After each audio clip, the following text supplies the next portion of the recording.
اليابان في قرية سمعتها مش كويسة لدرجة إن الحكومة بنفسها طلعت تحذيرات كتير، وقالت إن أي حد هيخش المكان ده هيكون على مسؤوليته الشخصية. وكمان حطوا لافتات كبيرة بره وقالوا إن المنطقة دي مش خاضعة ولا القوانين ولا لدستور اليابان. وده يخلينا نسأل سؤال مهم: هو إيه اللي بيحصل جوه القرية دي؟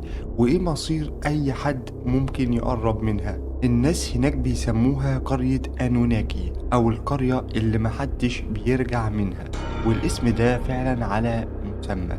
ليه؟ لأن محدش دخل القرية دي وعرف يخرج منها عشان يحكي لنا اللي حصل بالظبط. والموضوع ده ليه أسباب كتير، ومن أهم وأوائل الأسباب بتاعته هي إن الحكومة ما بتتدخلش في أي حاجة بتحصل جوه القرية دي. يعني من الآخر، أي حاجة هتحصل لك جوه هيكون ده مصيرك لوحدك. تاني حاجة إن أصلا لو أنت دخلت القرية دي مش هتلاقي شبكة، فلو في أي حاجة حصلت لك أنت مش هتعرف تطلب حد تستنجد بيه. والأغرب بقى إن محدش عارف هو إيه اللي حصل للقرية دي خلى سمعتها توصل للدرجة السيئة دي. الأول أو التاريخ بيقول إن هي كانت ريف بسيط في محافظة فوكوكا في كيوشو، وكانت مشهورة القرية دي بصناعة السيراميك والفولاذ. ولكن بعد كده شهرتها سمعت لما لقيوا فيها منجم فحم وبدأوا يستخرجوا منها الفحم بتاعها. وبسبب وجود المنجم ده في شباب كتيرة من القرى اللي حواليهم بدأوا يروحوا يشتغلوا في القرية دي. ولكن الطريق الوحيد اللي كان بيوصلهم للقرية دي هو عبارة عن نفق واحد بس. في يوم بقى تيجي الفجعة الكبرى: العمال وهم رايحين يشتغلوا عدوا من النفق، ولكن فجأة النفق وقع عليهم. وبسبب طبعا ان عدد العمال كبير فكان في زحمة، فمات منهم عدد كبير جدا. ولكن الأغرب إن الحياة فضلت مكملة والناس كملت في طقوسها اليومية عادي جدا، ولا كأن في أي حاجة حصلت. القرية وقتها كانت صغيرة لدرجة إن القرية كاملة كانت عبارة عن 50 أسرة بس. وبرضه ما كانوش بيحبوا الناس الغريبة تيجي عندهم. ليه؟ وده بسبب إن الناس الغريبة لما بتيجي بيدوسوا على الزرع بتاعهم وبيموتوا المحاصيل. عشان كده القرية دي كانت مقفولة على نفسها. والرغم كده ما كانوش بيأذوا أي حد، وكانوا معروفين إن هم قرية مسالمة. لكن فجأة وبدون أي مقدمات الناس من القرى اللي حواليهم بطلوا يروحوا قرية أنوناكي. في مصادر بتقول إن الناس بطلوا يروحوا قرية أنوناكي عشان انتشار الطاعون هناك. في ناس تاني بتقول لأ، ده بطلوا يروحوا القرية عشان في هناك مجانين أو في هناك قطاع طرق استولوا على القرية، وأي حد كان بيقرب من القرية كانوا بيقتلوه زي المجانين. أما الرواية التالتة بقى ودي الأقرب، إن في ناس بتقول إن في طائفة شيطانية قوية جدا سيطرت على بعض أهالي القرية وبدأوا يقتلوا في الباقيين، وأي حد بيقرب من القرية دي بيقتلوه فورا. لكن السبب بقى القوي اللي خلت الحكومة تشيل ايديها من القرية دي وهي حادثة مرعبة جدا حصلت، وهي ان الطائفة الشيطانية دي قتلت 30 واحد في دفعة واحدة. وبعد الجريمة المرعبة دي الحكومة أخدت مسؤوليتها من القرية، ومفيش حد من القرى المجاورة بقى بيقرب من القرية دي مخصوص. يقولوا إن الناس هناك بتسمع صرخات واستغاثات كتير قوي، والناس بتتعذب قبل ما بتموت. والمرعب أكتر إن الناس بعد المجزرة اللي حصلت دي بدأت تسمع أصوات أكتر بكتير واستغاثات أكتر بكتير. مفيش حد قدر يحدد امتى او ازاي الاصوات دي اصلا بتطلع بالليل، او حتى حد عارف اذا كانت الاصوات دي للناس اللي ماتوا قبل كده ولا الناس بتتعذب وهتموت جديد. والاكتر من كده رعب ان الناس بدل ما صوتها بيبقى عادي وهما بيستغيثوا اتبدل الصوت ده لصوت نباح الكلاب.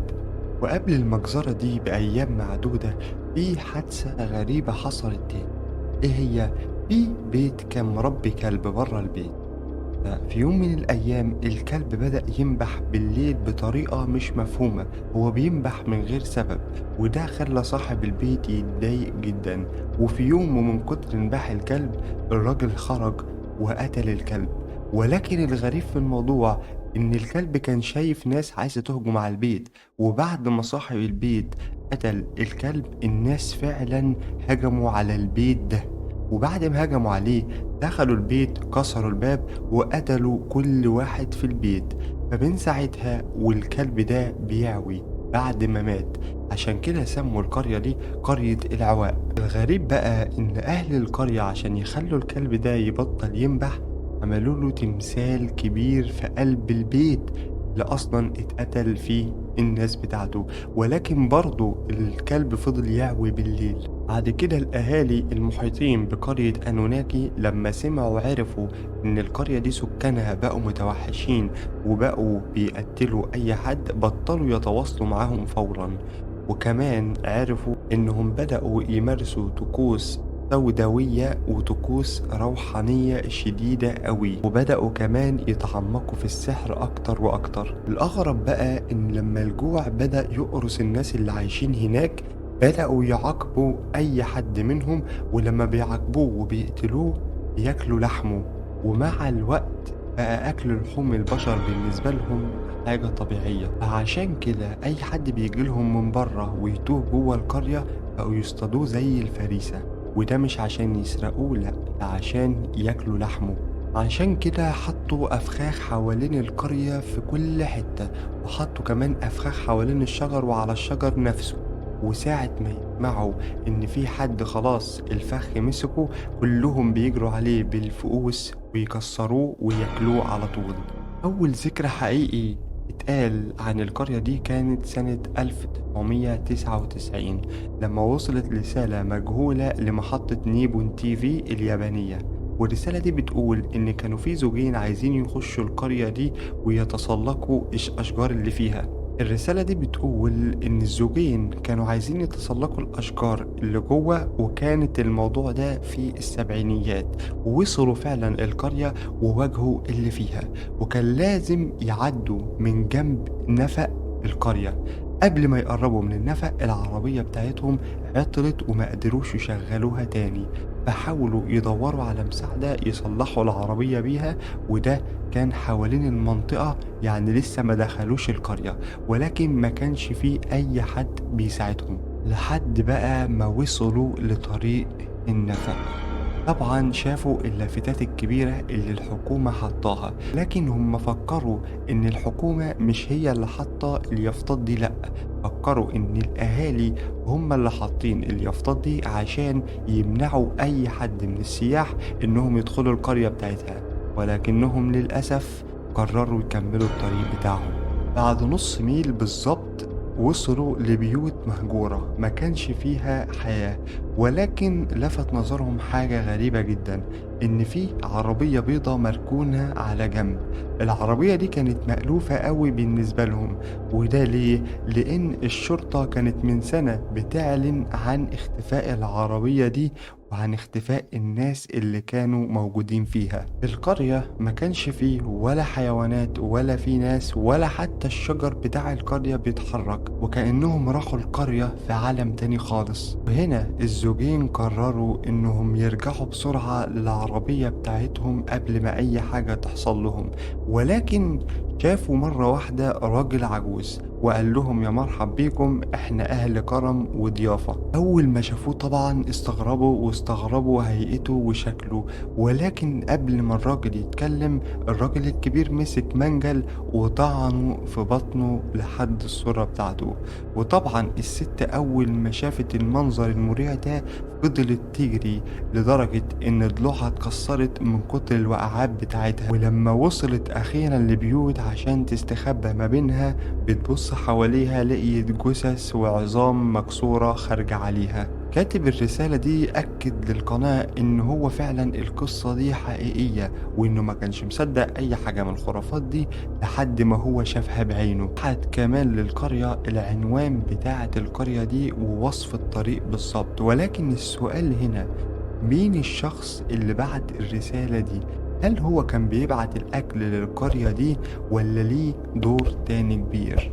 وهل هو فعلا شاف القصة دي والقصة دي حصلت ولا من تأليفه. ولكن لو القصة دي من تأليفه فاللي احنا عارفينه هي قصة النفق وقصة القرية المهجورة فعلا. وفي سنة 1988 حصلت جريمة بشعة في النفق بتاع القرية. اللي حصل إن كان في شاب في العشرينات من عمره كان راجع من شغله اسمه أومياما. كان راجع بيته اللي موجود في مدينة تيجاو من المصنع اللي كان شغال فيه. في المنطقة وقف في إشارة. المهم مجموعة من الشباب البلطجية اللي موجود في المنطقة دي، واحد منهم راح له وقال له بقولك ممكن بعد إذنك تسلفني العربية دي، بيرخم عليه يعني. فمن هنا بقى بدأت المشادة تحصل ما بينهم. ولكن طبعا مجموعة الشباب البلطجية اتكتروا عليه وفضلوا ينزلوا في ضرب، وخدوه بعد كده لبيت واحد فيهم وبدأوا يكملوا الضرب عليه. ولكن من كتر الصراخ والعياط بتاع الشاب ده خافوا يتفضحوا، فاتجمعوا وكتفوه وقالوا تعالوا ناخده للنفق بتاع القرية. وفعلا كتفوه وراحوا بعربيته لحد النفق بتاع القرية المهجور. وبعد كده بقى قرروا انهم هيتخلصوا منه. فواحد مقترح عليهم ان هو هيروح لأقرب بنزينة وهيجيب جيركن بنزين عشان يحرقوا بيها. وفعلا اتفقوا على كده، وراح جاب جيركن البنزين وكتفوه وراحوا كابين عليه البنزين. وطبعا قعد يصوت ويصرخ، ومن كتر ما هو عارف انهم هيقتلوه خلاص قدر ان هو يفك نفسه ويجري جوه القرية حوالين الاشجار. فطبعا هم عارفين انهم لو سابوه هيفضحهم، فطلعوا يجروا وراه وبدأوا فعلا ينادوا عليه ويقولوا له تعالى احنا كنا بنهزر معاك. واكيد يعني مش قصدهم ان هم هيموتوه. ولكن المخيف والمرعب ان انت تتخيل ان فعلا الشاب ده صدقهم وراح فعلا خارج. ولكن في اللحظة دي مسكوه وقلعوه هدومه وحطوا له كمية قماش غير طبيعية في بقه، وراحوا مولعين في حي في قلب النفق. بعد ما جروه من الغابة لحد النفق ولعوا فيه حي. الشباب اللي عملوا كده كانت أعمارهم ما بين 16 و 19 سنة. والأغرب بقى إن هما كانوا بيتفاخروا إن هما عملوا حاجة زي كده، ولكن الناس ما كانتش مصدقة. ولكن بعد مر السنين فعلا الحكومة تلاقي جثة يومي ويقبضوا عليهم ويتسجنوا مدى الحياة فعلا. وبعد كده عملوا استئناف واعترضوا على مدة الحكم دي. ليه؟ لأن هما ما كانوش قاصدين يموتوه. ولكن اللي نطلع منه من القصة دي ان فعلا النفق ده مش طبيعي.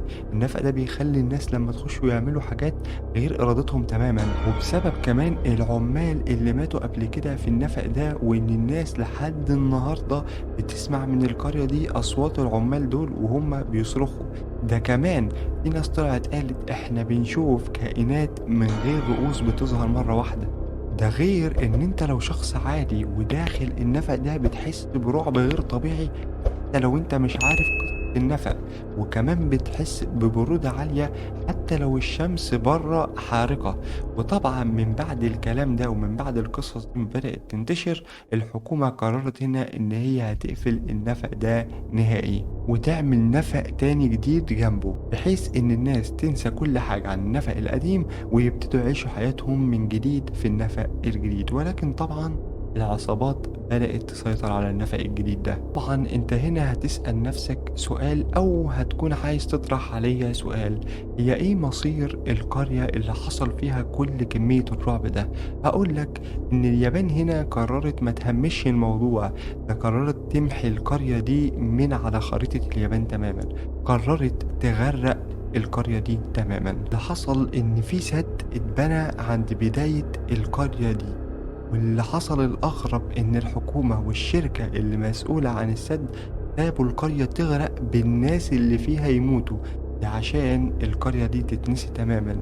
وكمان عملوا قرية جديدة بنفس الاسم عشان الناس تنسى القرية دي وتبقى القرية دي جديدة تماما مع ناسها الجداد. ولكن كل ما الناس بتحاول إن هي تنسى السد اللي مبني هناك بيفكرهم.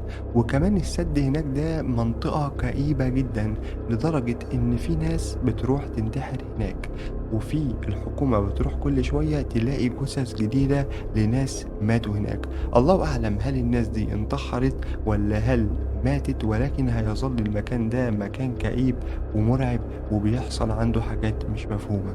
وبسبب كترة الحوادث اللي بتحصل هناك، بعض الخبراء طلعوا وقالوا إن في طبقة كده خفيفة من التلج بسبب إن القرية دي مكان بارد جدًا، ففي قطرات كده من التلج بتفضل موجودة على الطريق، وده سبب إن الناس تعمل حوادث هناك وتموت. ولكن أهل القرية اللي موجودين وأهل القرى اللي جنبيهم قالوا إن لأ، دي أرواح الناس اللي ماتت في النفق بتطارد أي حد يقرب أو أي حد شغال في السد نفسه. عايز بقى أقولك إن في أفلام وفي ألعاب اتعملوا مخصوص للقرية دي، منهم فيلم ذا هولينج اللي اتعمل سنة 2019، والفيلم ظهر فيه حاجة أنا ما ذكرتهاش في الموضوع، ولكن هي حاجة جديدة ما كانتش موجودة، اللي هو كشك المحمول. الكشك ده بيقولوا إنه كان موجود جنب نفق قرية أنوناكي، وإن التليفون ده الساعة 2 بالليل بيبدأ يرن لوحده. ولو انت بقى كان حظك وحش وكنت قريب من المنطقة دي ورحت عشان ترد على التليفون، بتسمع أصوات وصرخات الناس اللي ماتوا هناك، وبيبدأوا فعلا يشدوك ليهم. طبعًا أنت في دماغك إن في حد بيستنجد بيك، وساعة ما تقرّب من النفق أو تخش القرية، طبعًا أنت عارف اللي هيحصل لك هيكون إيه. لو كمّلت معايا الفيديو للآخر، يا ريت ما تنسانيش باللايك بتاعك، ولو مش مشترك في القناة اشترك، وقُل لنا رأيك في القصة دي، وهل حابب نتكلم أكتر عن أماكن زي كده والّا لأ؟ أشوفك على خير في حلقة جديدة وسلام.